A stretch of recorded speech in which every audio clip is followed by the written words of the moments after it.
All right, there we go. It's been a while. I'm a little rusty.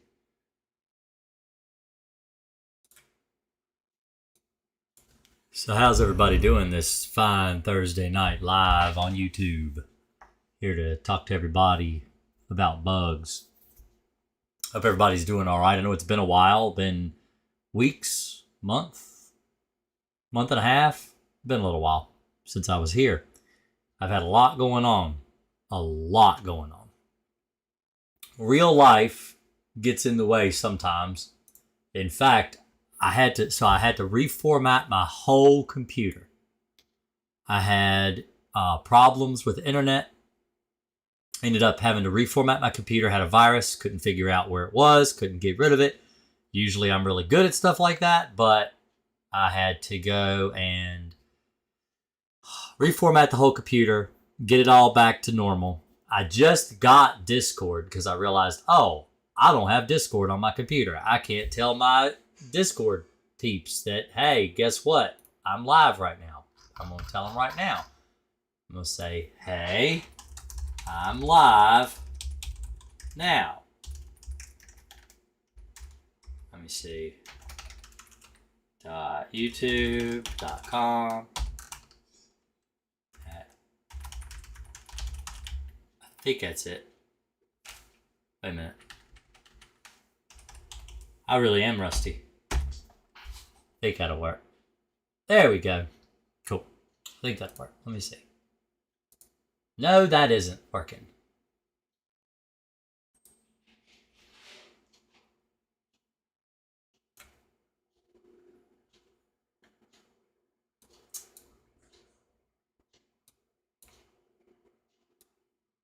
Let's get my chat over here. Everything is all messed up on my computer. This is the first time I've streamed since I had to reformat the whole stupid thing. I need to get my chat up so I can read. Hey, Kristen. How's everybody doing tonight? I tried to post the live stream, and that's not working for me.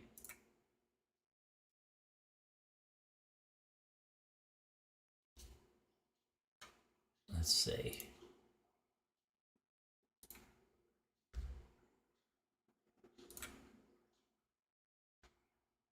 There we go. I'll do live stream. No.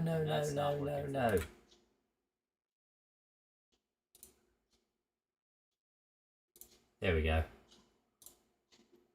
Edit this one.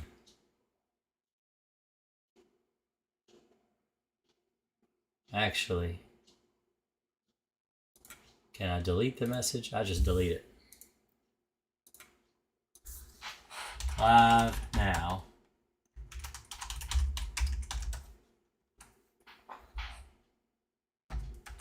There we go.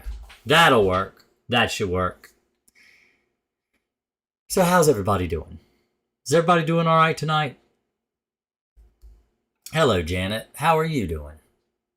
Oh, by the way, my phone was shut off. So Skype, let me show you here. This phone number, is it going to let me do it? Let me see. Phone number, this one right here. That phone number is now invalid. It doesn't work. Skype has discontinued their phone service. So my number has been deleted, I guess. So it's not possible to call me anymore. So I can't do live phone communications until I can figure out another way for people to be able to pick up their phone and call. Right now, it's that part of the show is going to be postponed. So if you have a question about bugs, bed bugs, cockroaches, termites, whatever, then post it in the chat box, and I will read that and I will answer them as quickly as I can. It's easier for me to deal with phones because I'm a voice communication kind of a person, but I will try my best to catch whatever messages come through. So, anyway, sorry about that. If anybody was planning on calling in, it's not possible to do a call in anymore. Let's see. I got bit by a bed bug in a very nice new eye doctor office. Now I have a phobia about bed bugs. The doctor's office was just closed the room I was in and continued to see patients. Yeah, that sounds about right. Let's see. I found you because I've recently moved up north, and the house I am renting a room in has bed bugs. In the South, all I ever knew about bed bugs: good night, sleep tight, don't let the bed bugs bite you. I mean, they're everywhere now. I have never used Apprehend. I've heard a lot of good things about it. I've heard some bad things about it, but I personally have not used it. I use Crossfire. That's what I get the most. I get the best results with is Crossfire. That's what I use. I feel like if it works, then there's no sense in no sense in trying anything new right now. I'm happy with what I got.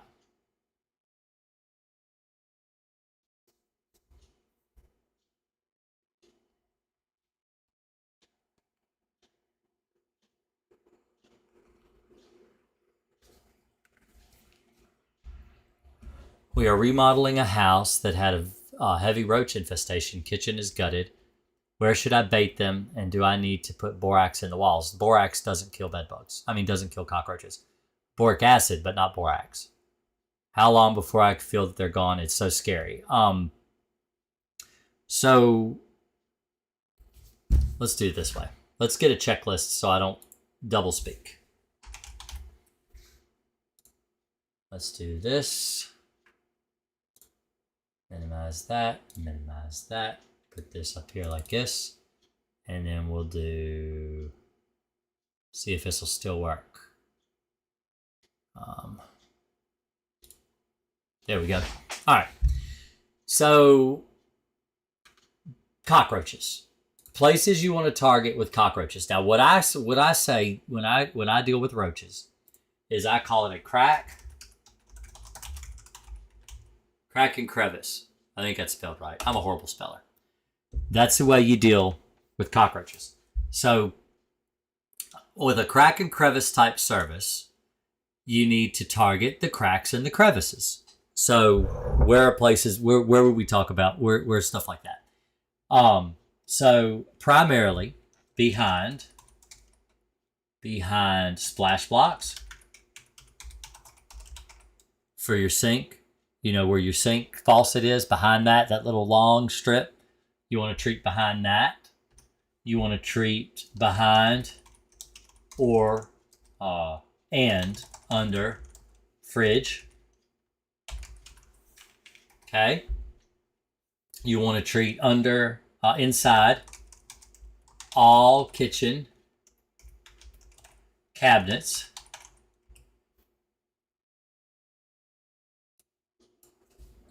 And that's the cracks and crevices, not like spraying the whole cabinet. That's just in the cracks and crevices where so to be precise, when you have a kitchen cabinet, you've got like a box. Like when you open the cabinet door, it'll be like you'll have like a door like this, and then so that's open. So you're looking in the cabinet, okay, and then the back of the cabinet will be like a wall back there, right?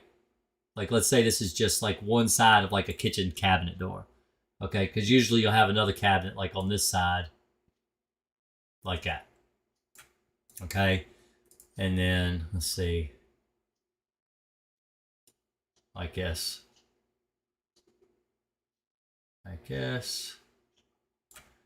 and then you'll have that and that.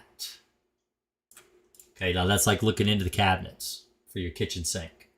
Okay, so the places you want to target underneath your cabinets for bugs, for specifically for cockroaches, is these crevices here and here and here and here and here. Easier if you empty out the cabinets. Take everything out of your cabinets. Okay, and of course over on this side too, like over here. Okay, in all the cracks and crevices inside your kitchen cabinets. That's where you really want to treat. You'll want to bait. Use gel baits like Advion or Vendetta Nitro. Vendetta Nitro is what I'm using right now. I'm getting really good results with it. Places that you can't spray. So, meaning like around compressor motors for your kitchen appliances, like your refrigerators, pipes, fixtures, stuff like that, like underneath the sink. You'll have like your sink faucet, your pipe will come down, usually somewhere like right in here somewhere. You'll have a pipe come down, and then it'll usually like do like a J-bend. Let's see, let's just freehand this. Let's see how good I can freehand this. Like it'll be like this. And then it might go down through the floor. Man, this is really difficult with a mouse. All right, but anyway, the point is you treat around your pipes. Roaches are attracted to water. They're going to like to get around the pipes and the fittings and stuff where they screw together. So you want to treat around those really well. It's good to put gel bait around your fittings. It's a good place to put it. Roaches will find it there. Hinges. So usually you'll have little hinges around your doors. Let's change the size of this. So like your hinges around the door, usually here and here in the cracks around the hinges is a good place to put bait. That's because it's like I said, you usually can't really spray it without dripping pesticide all over the floor. So usually what I do is I'll treat around the hinges with a gel bait. So, like your cabinet door is open like that. So you want to treat around your hinges with gel bait. Let's color that brown, because usually that stuff's brown like poop. Okay? And those are really good places to put your gel bait. But that's just in the cabinets. You want to do all your cabinets this way, not just under your sink. You want to do all the kitchen cabinets. Take everything out of the cabinets, put stuff on the table in the kitchen or whatever, and treat inside all your cabinets like that. It's very, very in-depth, very thorough type of a treatment that you're going to be doing to get rid of roaches. The way my dad taught me how to kill roaches when I was a kid was you'll want to target as many cracks as you can. If you go into your kitchen in the middle of the night and you flip the light on, where do the roaches go? They go in the cracks. They try to retreat into the wall. They try to go in behind furniture, in behind cabinets and countertops and all that stuff where it's dark. And so if you put your chemical in those cracks, around those crevices and stuff, then when the roaches crawl in those areas to try to get away from you, they die because they're in the pesticide. If there's a crack that you miss, then next month when you treat again, roaches will be in that crack. So you want to be as thorough as you possibly can.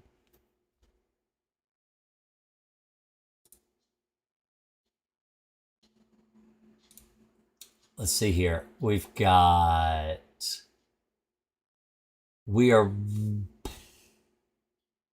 Boric acid is more effective for getting rid of cockroaches than borax. Borax is soap. You use it in your laundry, like a stain fighter or whatever for laundry. It's not really very effective to get rid of cockroaches if you're going to use something like I said, borax. Borax is not very effective.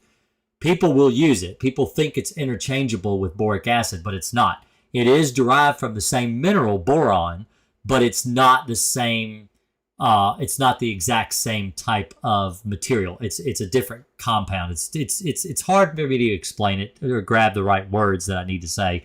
But what you want is boric acid. Let me show you what I mean by boric acid. So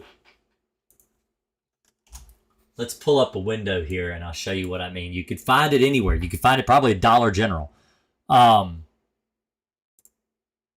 So if you go to just search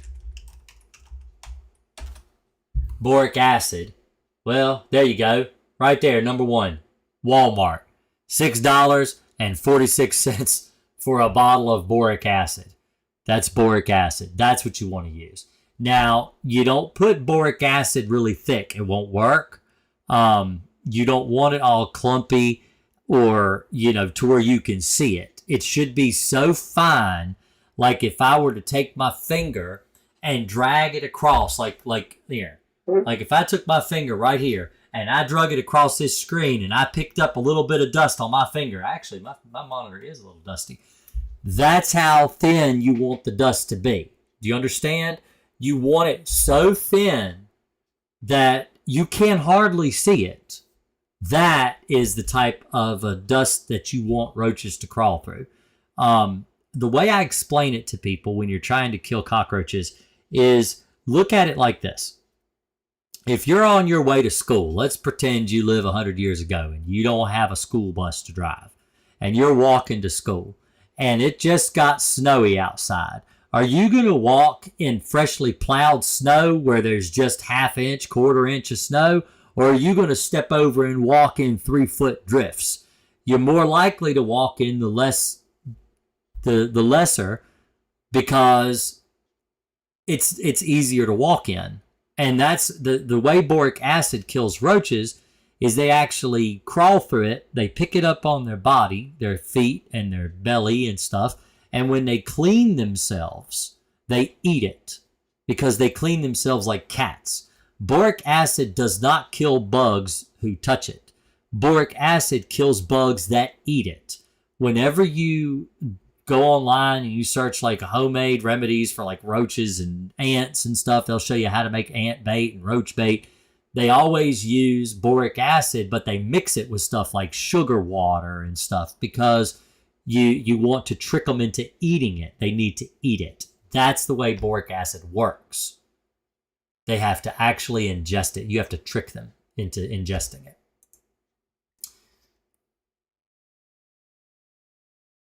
The landlord refuses to hire an exterminator. Is Crossfire something regular people can use? People use Crossfire from my channel all the time. I've helped hundreds of people, if not thousands of people, get rid of bed bugs on their own using Crossfire.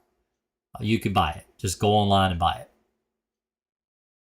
Let's see. Crossfire has been great, but I thought it wasn't working until I finally encased my bed by Strot Fast. So one of the problems with the mattress encasement is that you've covered Crossfire. So when you treat your mattress with Crossfire, it will, and then you cover it up with a mattress encasement. Well, now you've taken and covered up that whole place where the bed bugs could come into contact with the chemical. You covered it up.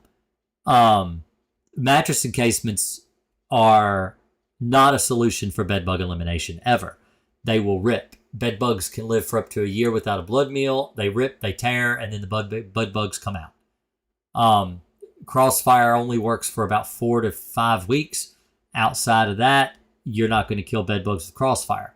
So if the bed bugs are inside of your mattress or something like that and they haven't come out yet, and then you go and you cover it up with an encasement, now it's making it harder for them to get to you. What makes you think they're going to actually just come out? They're not going to come out until there's a rip in the mattress. So what happens is the encasement gets ripped because they don't last forever. They rip, they tear, and then the bed bugs come out. So it just gives a breeding ground for them. They just stay in there until a tear happens. So I don't recommend mattress encasements. They're not very effective.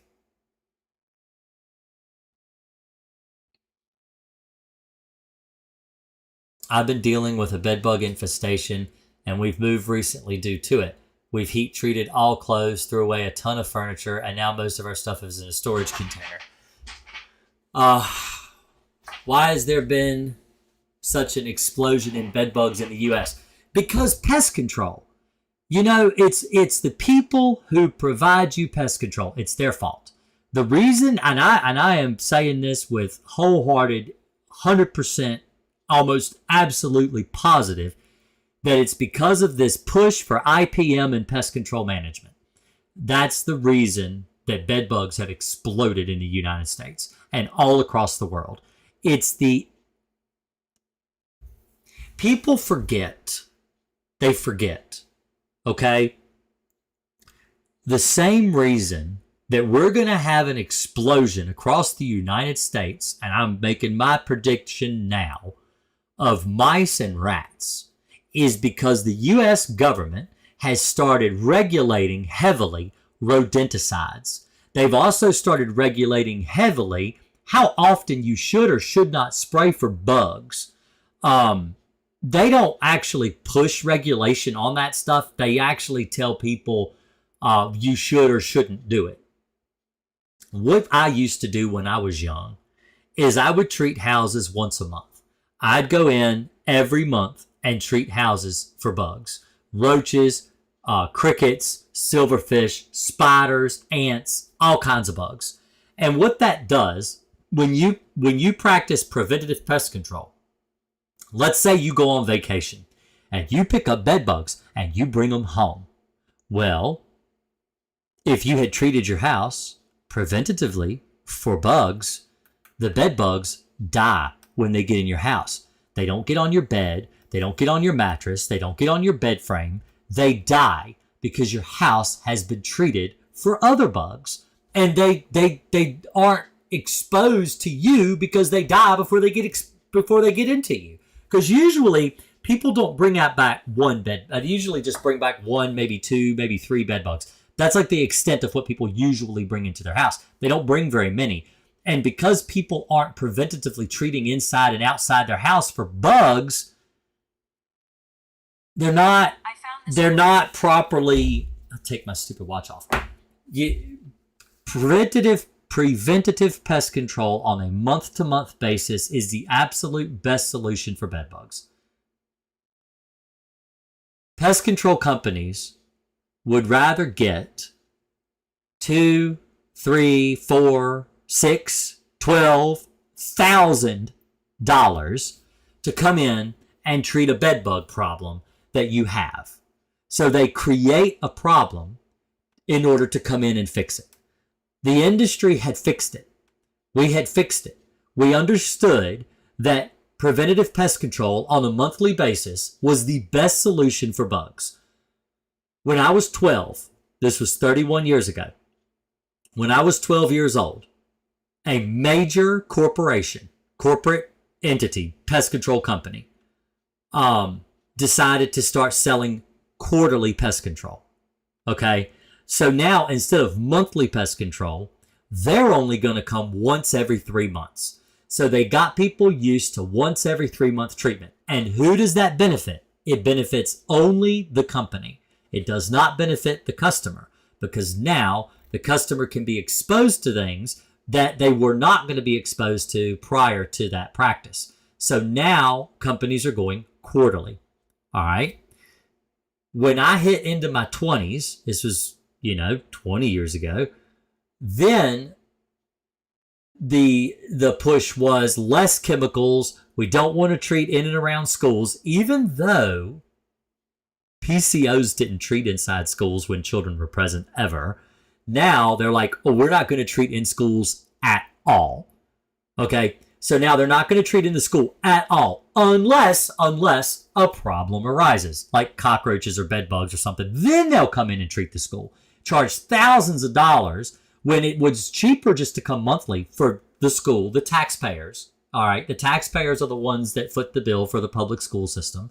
It would have been cheaper to just continue the monthly regimen that they had before, rather than go quarterly, and then rather than go just only whenever they have bugs. So now the schools start getting infested with things like bed bugs. And if you wait for a problem to happen, all right, and then you sign up for insurance, are you going to pay more for your insurance? You see, if you wait for the heart attack to happen, well, yeah, you went to the doctor. Now you got to get your insurance because now you're a cardiac patient. Well, they're going to charge you more on your premiums. So because you weren't preventative and you didn't practice preventative pest control, now you're going to pay more. And the company makes more money off of you. It is only in the company's interest to not practice preventative pest control. It does not help the consumer. It does not help you as the customer. It only helps the corporation. The problem is the corporate machine. That's the problem. And I believe in capitalism. I'm a business owner. But I think that there is a line that has to be drawn when it comes to things like, I just believe wholeheartedly that the lack of preventative pest control measures and the push for less pesticides, when pesticides have come further than they've ever come, as far as your safety, the safety of your children, the safety of your pets, the safety of your own person, Pesticides have made it a long ways in 30, 40 years, almost 40 years that I've been doing pest control. And they've never been safer than they are today. And so it's not because of safety, even though that's what they like to say. They like to say, "Oh, well, we can't expose our children to pesticides." That's the political catchphrase. That's what they like to throw out there. That's just bullshit. But the truth is that what can we make? How can we make more money off of you? That's what it's about. That's really what it's about. It's about money. So.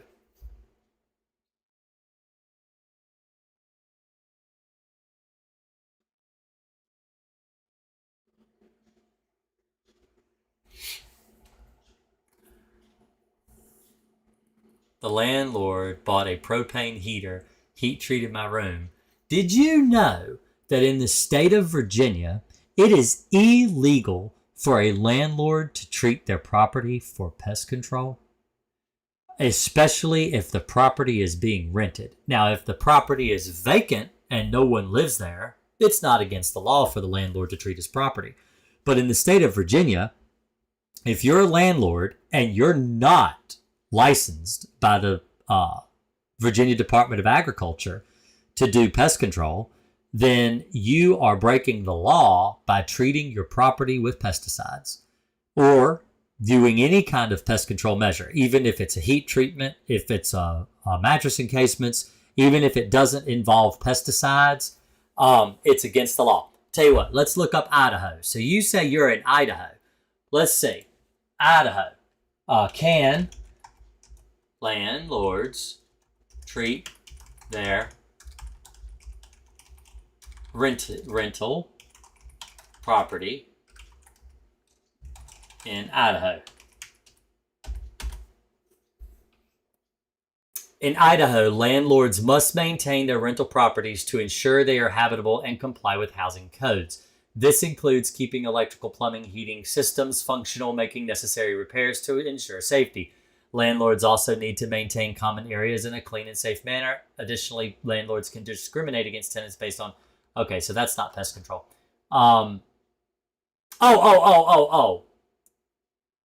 Can landlords do their own pest control?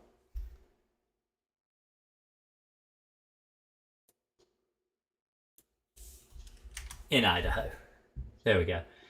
In Idaho, landlords can typically handle their own pest control, but they have some limitations and responsibilities. Landlords are generally responsible for ensuring a rental property is free from pests, including insects and rodents. Are landlords responsible for pest control? Okay. This is not helping.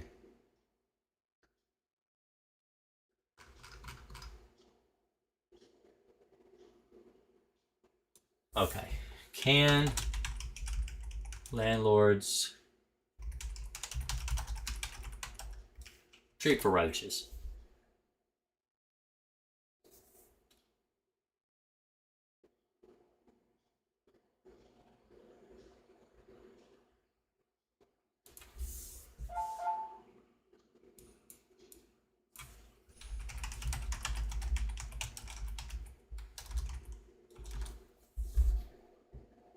In Idaho, landlords are generally responsible for ensuring their rental properties are free from pests, including blah, blah, blah, blah, blah, blah. Let's see.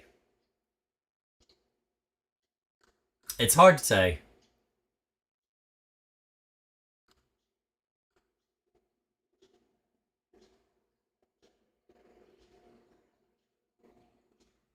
So it says that the landlord has to take care of their rental property, that they have to keep pests out of their rental property, but it doesn't. I can't find out if they're responsible for actually hiring a company.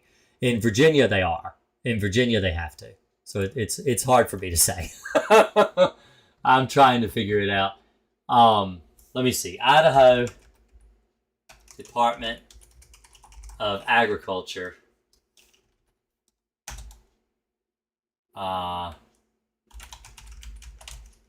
Landlord regulations.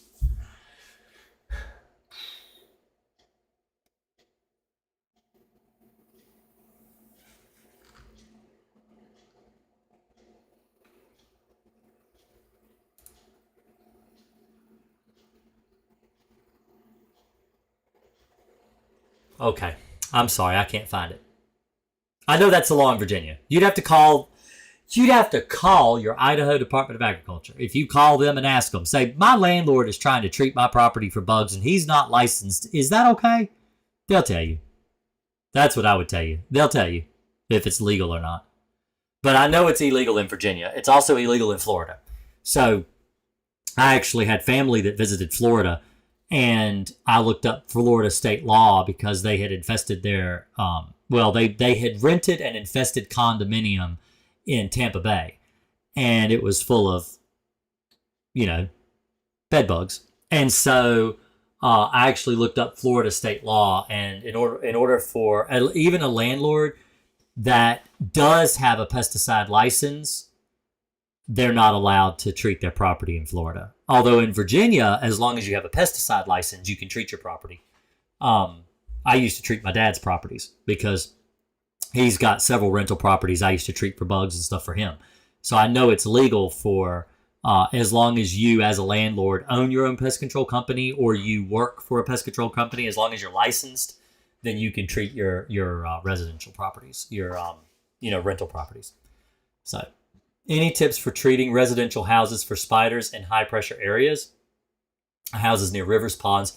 So it's not dangerous to treat houses near rivers or ponds or lakes or streams or whatever. Just watch for drift. I treat a lot of homes around Smith Mountain Lake. I treat homes that I did a house yesterday that's right beside a creek. There's a creek. In fact, when you're outside, all you can hear is the creek, because it's like a babbling brook and it's very loud. And so there's nothing wrong with treating around bodies of water. Just make sure you're not, that the chemical's not drifting over into the water. Be careful how you spray. But here, I have to run and use the restroom. I should have gone before I turned this on, but this has been like a month and a half since I've live streamed. I'm going to be right back here. I'm going to let y'all listen to some music. I'll be right back.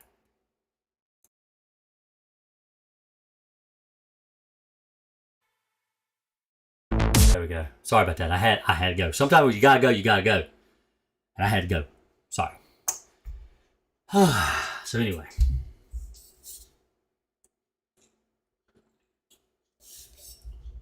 It has been a while.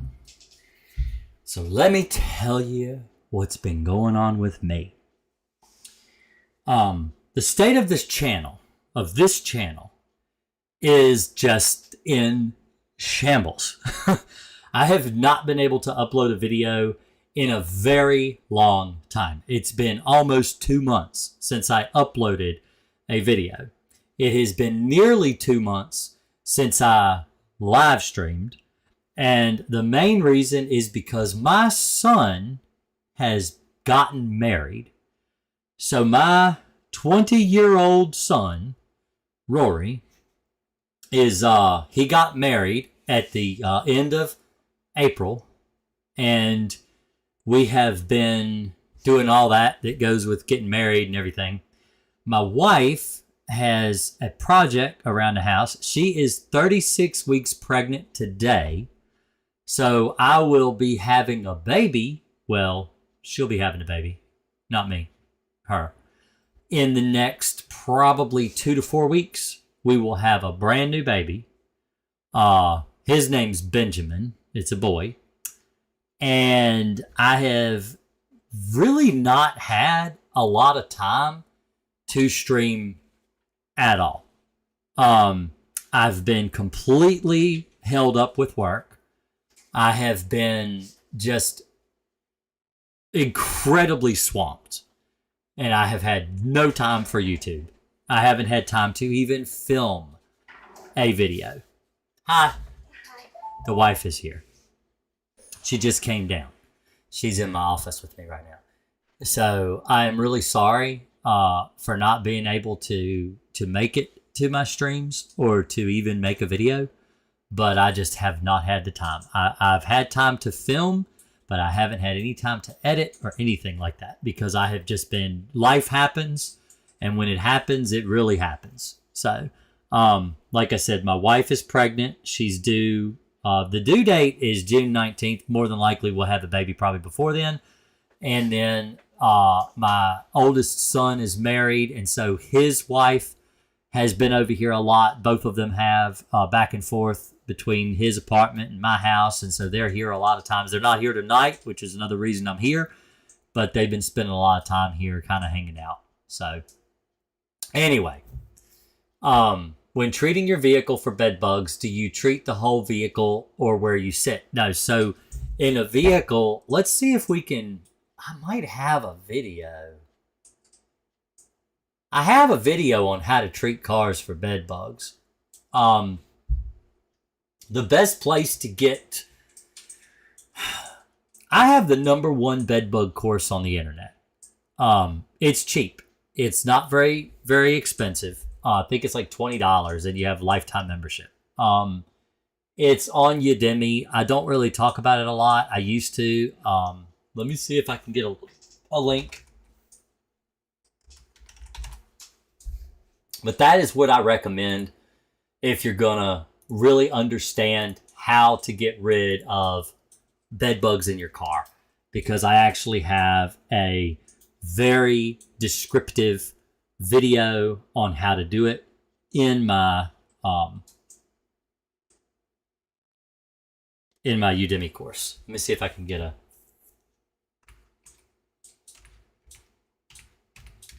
Let me see if I can get a course for you guys.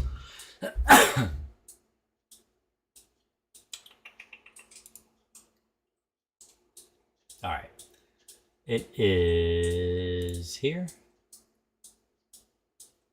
And where's my link? All right. Copy. And let's paste that link in the chat.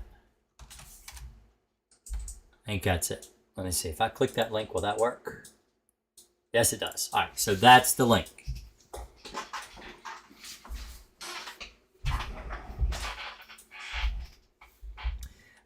I have only ever made like 1 or 2 videos on how to treat a car for bed bugs. It's not easy to get cameras and tripods and the angles that you need to explain to people how to treat a car. And because I uploaded this video to my Udemy course, I am not allowed to use it anywhere but on their course. That's their rules. In order for me to be able to use the video, I have to take down the course completely off the internet, and then I can post the videos elsewhere. But because it's on the course, I have to leave it there. Now, maybe one day I'll have time to film another video on how to treat a car for bed bugs, but it was a lot. It was a lot of setup. It was a lot to do. And so anyway, just so you know, I'm not allowed to put it. That's why I started doing my courses on YouTube. So I have a new bed bug course that I've been working on in progress. It's actually in progress. I haven't had time to do another video, but if you become a member of my channel, you can watch the video. It's like $1.99 or something like that a month, and you can watch the video on how to treat for bed bugs, because I feel like it's cheaper and it's also easier for me to share the stuff with everybody by doing it that way. So if you become a member of my channel, you can see a lot of my other videos like that, my hidden. But that's the only video I've got is my course on my second course that I started making on how to do bed bugs. See, the way Udemy is I have to upload the whole course, and then the whole course is available at once.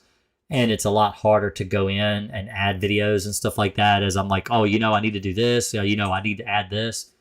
So Lisa says, congratulations. Are you congratulating me on the baby or on the new daughter-in-law? Or both? I'm thirsty. This is why I have a lot of bathroom breaks. And I need a haircut. Another reason I haven't made videos is because I need a haircut. Like, let me show you. Look at my hair. Like, my hair. Maybe I'm too vain. Is that what it is? I'm just too vain. Like, look at this. Let me show you my hair. Look at how my hair is just like Like, look at that. I need a haircut. I need a haircut really bad. And I'm not set to get a haircut for another almost 2 weeks. So I wear a hat, but when I film myself and I go back and I edit and I look at my face with all this scraggly hair all over the place, I'm like, holy cow. I look like an old man. I need a haircut. Tempered FC and Crossfire worked bite free for 2 weeks now. Have you heard of anyone suing an airline for giving customers bed bugs? I've never heard of that before. I don't know what to do. I know you can get them from airlines. You can get them from buses. You can get them from... I mean, the problem is proving that they came from the airline. That's where they would be able to afford a really good lawyer, and the lawyer would say, prove it, and it would be very difficult to prove it. It's also like, is it really the airline's fault if someone brought in bed bugs and they were unaware of it? Right. Right.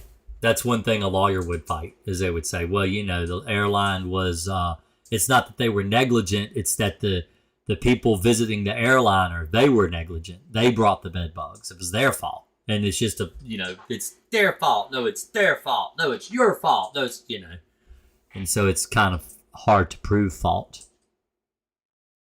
So. I'm tired. Oh.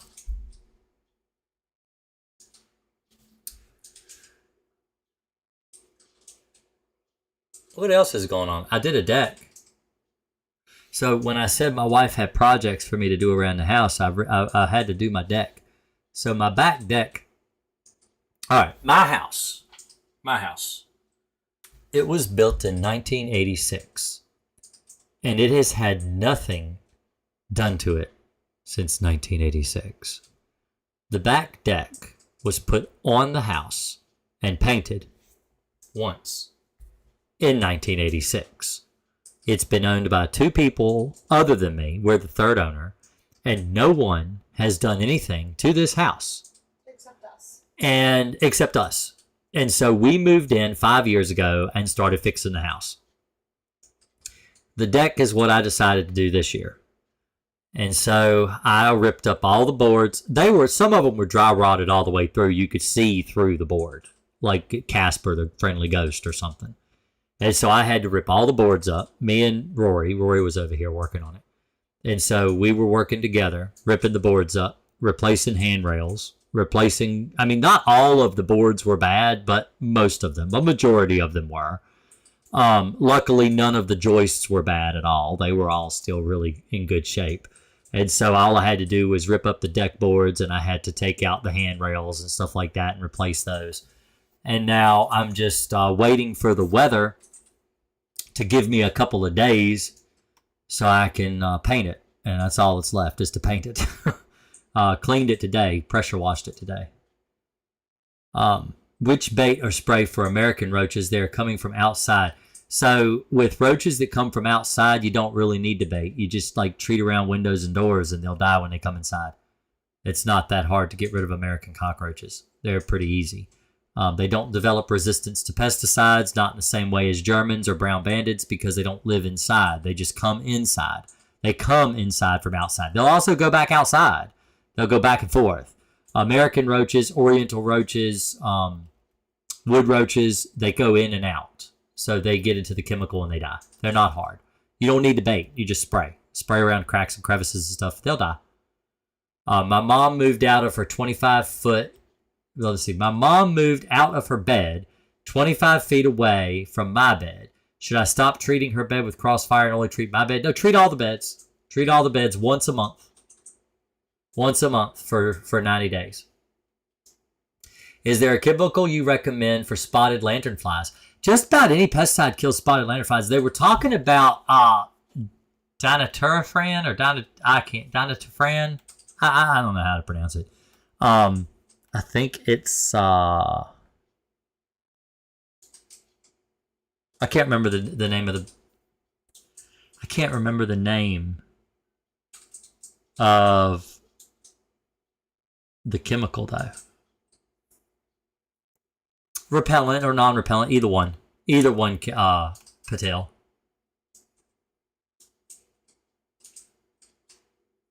Crossfire worked great everywhere, but I was getting hundreds of bites from my mattress alone. Treated twice, still got worse. 7 days ago, I encased it. Bites dropped to almost none.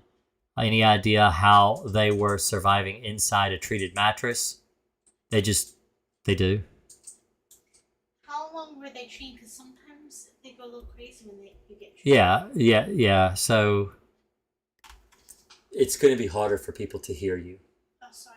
Because you're so I know. far away. You explain it. You're a lot further away than you used to be. Yeah. But so with treating a mattress,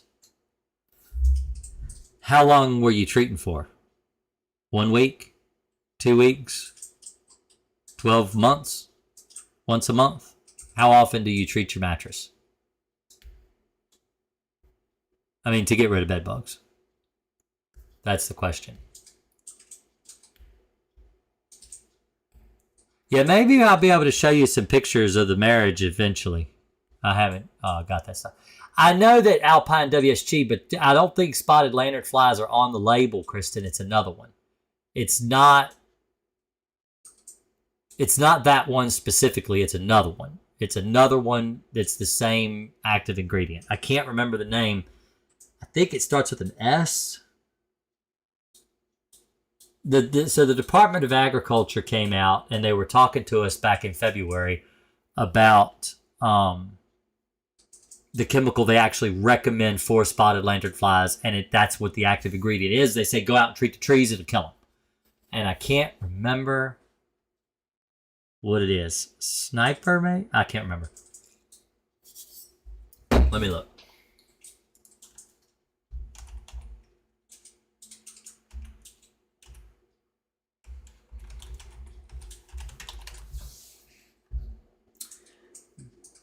Dinatiferin.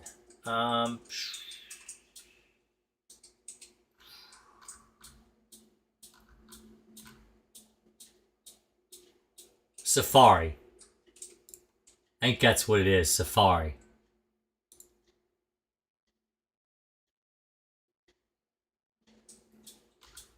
It's Safari. Safari is what they're using on them. For the Department of Agriculture is using on them. That's what it is. So, not Alpine, but Safari.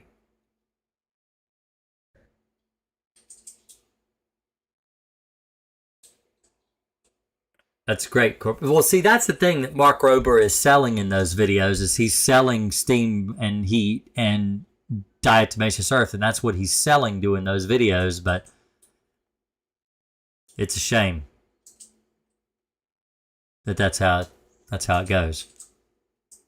See, you guys need to share my videos. You guys need to subscribe and like and share my videos around so people learn how to actually get rid of their bed bugs instead of watching these 15 to 20, 30, 40 million view videos like Mark Rober, who pays a lot of money to be where he's at.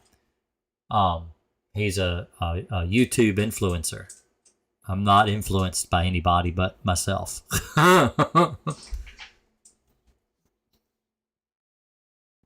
Yeah, the tree of heaven. Yeah, we got those paradise trees too. I'm glad there's bugs that kill them. I hate paradise trees.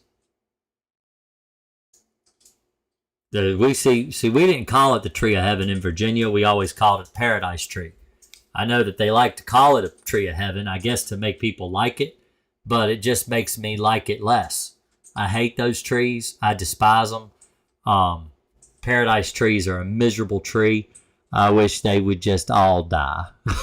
I hate them. They're not good for anything. They don't provide decent shade. They create weeds all over the yard that have to be mowed about every 3 days. They'll destroy a well house. My dad has a well house with one of those stupid trees growing right beside his well. It's a 50-foot hand dug well, and the tree of heaven grew down through the wall and started displacing stones. They're real bad. and they're not good for anything. They stink if you burn them, like in a fire, like a bonfire. They stink awful, like skunk. They're just not pleasant. So I hate paradise trees because they're anything but paradise. They're pretty awful. But anyway, I got a lot to do. I got to get off of here. Hopefully, I'll be able to make more live streams more regularly. Thank you, everybody, for tuning in tonight. I appreciate all the audience and all the questions. Hopefully, I will have a phone line hooked back up for you guys. But just so you know, unhexable, you only spray once a month. It takes about 3 months for an average person to be able to get rid of their bed bugs. So anyway, y'all have a great night. I appreciate it, and we will see you next time. Thanks a lot.